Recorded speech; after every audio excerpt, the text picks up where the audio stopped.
Welcome back to Recycle Creations. In this week's episode, I build the breadboard ends for this large 8-foot by 42-inch dining table. I'll put a link to the playlist of the previous builds for this project in the description of the video. Up to this point, we've glued up all the lumber and assembled the top, done a basic sand on all the surfaces, and filled in many voids with epoxy. In the opening here, you see me using the True Trac saw system and router dado system to make the tenons for the end of the table where the breadboards will be attached. Then I use a hand plane to form the rest of the tenon and ensure a flat tenon all the way across the width of the table.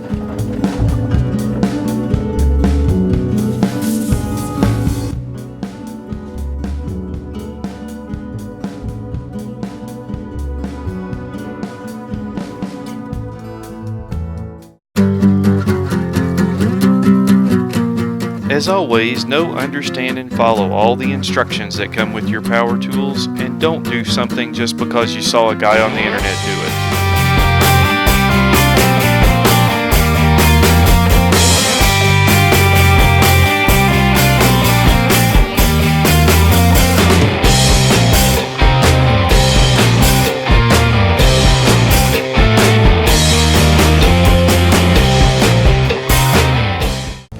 To construct the breadboards, I planed down some shorts that I collected when I reclaimed this lumber from the barn. I set up my dado stack to approximate the tenon size for the breadboards. I'll rough cut the slot for the tenon to fit in and then sneak up on the fit with the hand plane. Remember to flip the board end to end so that the slot is centered in the lumber. Make the first couple of cuts on a scrap piece and test the fit against the tenon. I also made the tenons about 1/8 of an inch too long and snuck up on the fit of those by using the True Trac system and my circular saw to cut the tenon down to the exact right size. Here I'm just doing a test fit of the tenon. It required a little bit more tweaking. Once I got the fit dialed in, I used a ruler to mark hole locations for pins to hold the breadboard end on the table. Over at the drill press to drill the holes. Using my combination square, I transferred the center line around to the front of the breadboard. This is going to allow me to cut a mortise that will receive a little accent piece to hide some hardware. Here I just used a small handheld router to create the roughed in mortise and then cleaned it up with a chisel.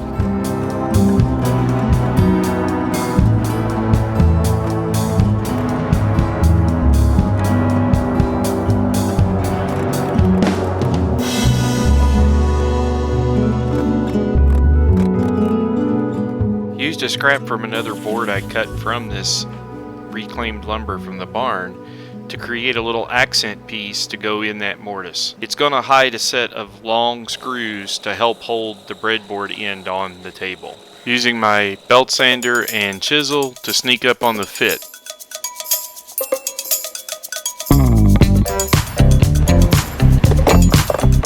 I marked the holes about a 1/16 towards the center of the table so that when I drove the pins in, it would pull the breadboard tight against the tenon shoulder.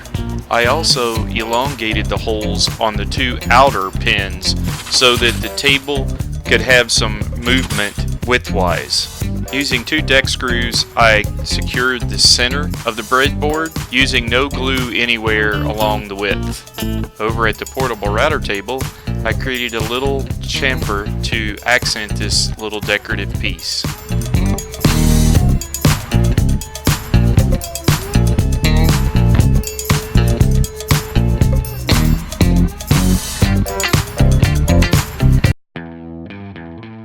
I wanted this piece to be an accent and contrast to the color of the table, so I used some iron acetate to ebonize or darken the wood.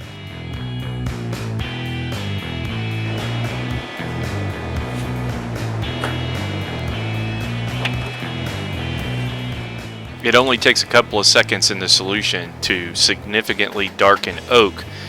Oak has a lot of natural tannins that react quickly with the iron acetate.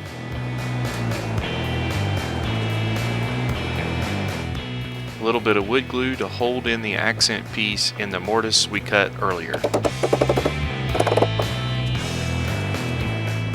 I cut some dowels to pin the breadboards on the table, and I used a custom dowel cutter that I made and I did a separate video on. I'll leave a link in the description.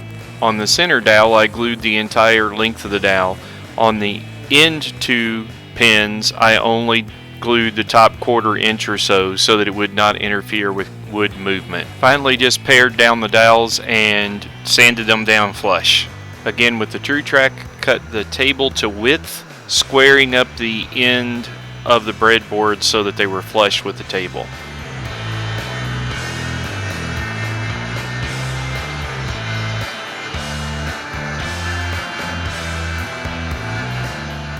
I was very happy with how square the table turned out. It is less than 1/16 out of square over 8 feet.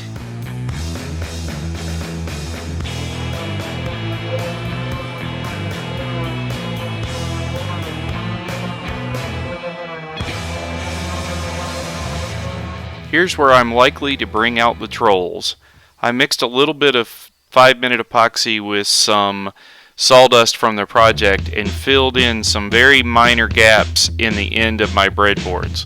I realize that this may crack due to the wood movement, but it's a chance I'm willing to take. I used my power epoxy cutter, also known as a electric hand planer, to trim down the epoxy flush with the side of the table.